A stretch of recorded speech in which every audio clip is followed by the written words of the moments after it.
तर काय बोलतं पब्लिक, खूप दिवसांनी आता बाहेर आलो आहे गाडी सर्व्हिसिंगला. तर पाऊस चालू येतोय बघा, इथं आता ठेल्यावर थांबलो. गाडी सर्व्हिसिंगला आणले.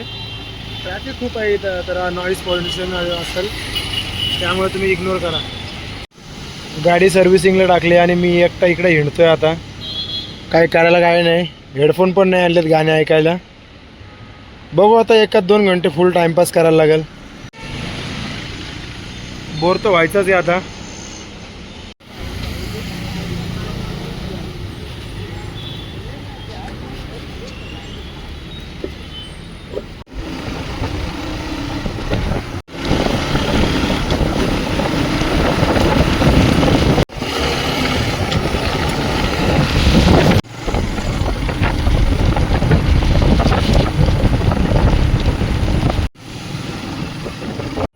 बाईकची सर्व्हिसिंग करून तर आलो मी आता थोडा शांत जागेमध्ये. हे बघू शकता तुम्ही, हे थारवणी इन्फ्रास्ट्रक्चरची बिल्डिंग. आणि तिकडे जायचं आहे आपल्याला लिंक रोडला. त्या साईडला पण जाऊ शकतो तो, पण तिकडे जाम चिखल आहे म्हणून मी इकडून चाललो आहे आता. तर चला तिथे जाऊन भेटतो तुम्हाला. आलो आहे मी आता इकडं शांत जागेत. तर उतरतो आता. खूप दिवस झाले सोबत हे व्हिडिओ नव्हती बनवली. ही जागा तर तुम्हाला माहिती असेल, नेहमीची आपली व्हिडिओ बनायची जागा. तर बोलायचं असं होतं की खूप दिवस झाले होते, म्हणजे मित्र मला इंस्टाग्रामला मेसेज करतात, पर्सनली पण बोलतात की व्हिडिओ का टाकत नाही आहे. व्हिडिओ टाकायची अशी एक अट होती की आपला नवीन मोबाईल पण फुटला होता. काय नाही राहता, थोडा ॲक्सिडेंटली घरीच फुटला होता. मी स्लिप झालो होतो, तर डिस्प्ले पूर्ण गेला होता. त्याला 15-20 दिवस झाले इन्शुरन्सला. त्याच्यामुळे मी एक व्हिडिओ एडिट पण करून ठेवली होती, पण ती अपलोड न करता आली कारण मोबाईल फुटला. तर अपलोड कशी करू, तर आता मोबाईल रिसेट मारला तर ती व्हिडिओ पण डिलीट झाले. तीच आता नवीन व्हिडिओ बनवतो, परत अपलोड करतो. तर ही बाईकची सर्व्हिसिंग करणार होतो, तीच व्हिडिओ बनवतो बोललो टाईमपाससाठी. तर हा दिवस दुसरा. बाईकची सर्व्हिसिंग करून आणले मी, तो तुम्हाला सांगतो काय काय झालं. तर बाईकमध्ये पण खूप प्रॉब्लेम झाले होते. बाईक पण डोक्याला टेन्शन देत होती. कधी टायर पंक्चर होतो आहे, कधी इंडिकेटर तुटत आहेत. तर मागच्या वेळेस हा क्लच लिव्हर पण बघा कसा वाकडा झाला आहे. त्याच्यानंतर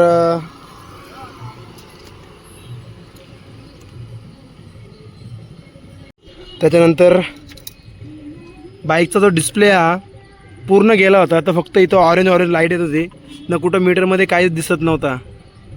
कारण इथे फ्यूज असतात. 2 फ्यूज उडाले होते, त्याच्यामध्ये कार्बन धरला होता. त्याच्यामुळे मीटर पण खराब झाला होता. तर मीटरमध्ये ना पेट्रोलची साईन, ना कूलंट, ना टाईम वगैरे काहीच येत नव्हतं. तर तो एक प्रॉब्लेम झाला होता मग गाडीमध्ये. तो एक प्रॉब्लेम सॉल्व केला. त्याच्यानंतर हे इंडिकेटर लावलेत बारके, भारी दिसतात हे इंडिकेटर, मला आवडले. त्याच्यामुळं एक साईडचा इंडिकेटर तुटला होता, पण मी दोन्ही इंडिकेटर लावून घेतले. त्याच्यानंतर ही एक नंबर प्लेट आहे. जे आमच्या घराच्या बाजूला लहान पोरं राहतात, ते नेहमी माझ्या नंबर प्लेटच्या मागेच राहतात. कधी अशी नंबर प्लेट करतील, अशी करून ही नंबर प्लेट पण तोडून टाकले. 2 फुटरेस्ट टाकले, ह्या साईडचा आणि त्या साईडचा. बाकीचे आपले मागचे इंडिकेटर आणि मागचे नंबर प्लेट तर एक नंबर आहेत, त्यांना काही गरज नाही चेंज करायची. बघू जेव्हा मन होईल तेव्हा चेंज करून घेईन मागचे इंडिकेटर. आणि बाकीचं ते बेसिक आपल्या सर्व्हिसमध्ये असतो. तो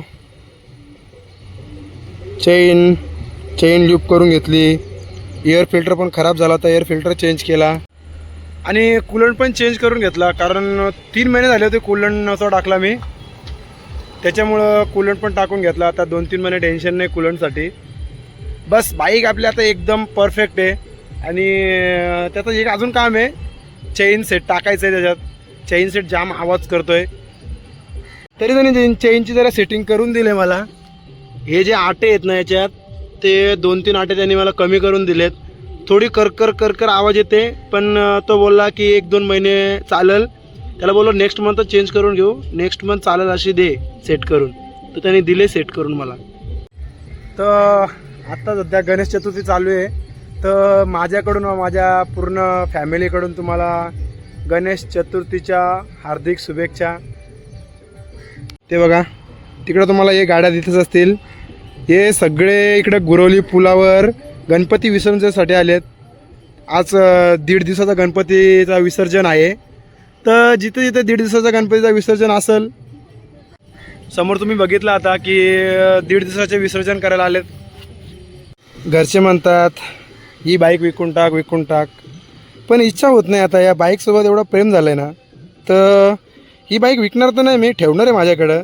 एक दुसरी बाईक घेईल कामासाठी, नाही तर मग माझ्या भावाला देऊन टाकीन चालवायला. अजून एक अपडेट केलं आहे लाईफमध्ये, तो माझ्यासाठी चांगला असेल. ती म्हणजे मी हेअरस्टाईल चेंज करून घेतले, पूर्ण बारीक केस करून घेतलेत. का म्हणजे की पावसामध्ये तर कामाला जायला लागतो, तर बाईकवरती कधी रेनकोट नसता घातला, हेल्मेट नसता घातला, तो हेल्मेट पूर्ण केस भिजून जातात. त्याच्यामुळं केसांमुळं मी 2-3 वेळा बिमार पण पडलो होतो, भिजलो होतं. तर त्याच्यामुळं मी केस पूर्ण बारीक करून टाकले. मस्त दिसत आहेत ना केस, मला तर भारीच दिसत आहेत. घरच्यांना पण खूप दिवस झाले बोलत होते की बारीक केस कर बारीक केस कर. केस काय परत पण येतील, बोललो पावसाळा संपेपर्यंत बारीक केस ठेवतो, त्याच्यानंतर वाढू परत. आपली शिवजयंती तर येणारच आहे, शिवजयंतीला मोठे केस आणि मस्त आपली दाढी एक नंबर. गॉगल घालतो तोपर्यंत मस्त चेहरा दिसतो, गॉगल काढल्यानंतर पण चांगलाच दिसतो. तिकडे बाप्पांची आरती चालू आहे, बघतोय मला समजतो इथून. तर मग तुम्हाला कॅमेऱ्यामध्ये दाखवतो. हे बघा कॅमेऱ्यामध्ये दिसतंय तुम्हाला, तिथं बाप्पांची आरती चालू आहे.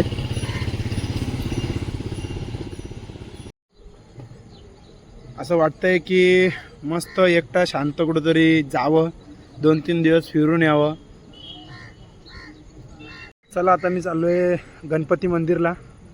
तुम्हाला पण गणपती बाप्पांचे बाहेरून दर्शन करून देतो, कारण मला त्या साईडला काम आहे. बाप्पांचे दर्शन घेतले मी त्या दिवशीच, पण मला बाहेर काम आहे. तर तुम्हाला बाहेरून पण दाखवतो, जरा बाहेरून पण दाखवतो तुम्हाला गणपती बाप्पांचे मंदिर चतुर्थीमध्ये कसं सजवलं आहे. हां, आता मस्त अँगल भेटला, तेव्हापासून काहीतरी काचामध्ये चमकत होतं. तर चला निघतो मी आता गणपती मंदिरला. गणपती मंदिर टिटवाळा बघा कसं दिसतोय आता. द बेस्ट इव्हिनिंग व्ह्यू बघा कसा आहे. सध्या पुलावर आहे आमच्या रुंद्याच्या, बघू शकता तुम्ही. पाणी खूप कमी झालं आहे आता. या साईडचा पण नजारा बघू शकता तुम्ही. जातो आता घरी, मस्त जेवण वगैरे करतो आणि घेतो झोपून. ही माझ्या घराच्या मागची सनसेट व्ह्यू एकदम भारी. असा मी पण मस्त रूममध्ये लाईट बंद करून सनसेटचं एन्जॉय करतो आहे. मस्त गाणे लावले होते, आता मोबाईल घरी ठेवणार त्याच्यामुळे मी गाणे लावू शकत नाही. मस्त गाण्यासोबत सनसेटचा व्ह्यू एन्जॉय करतो आहे.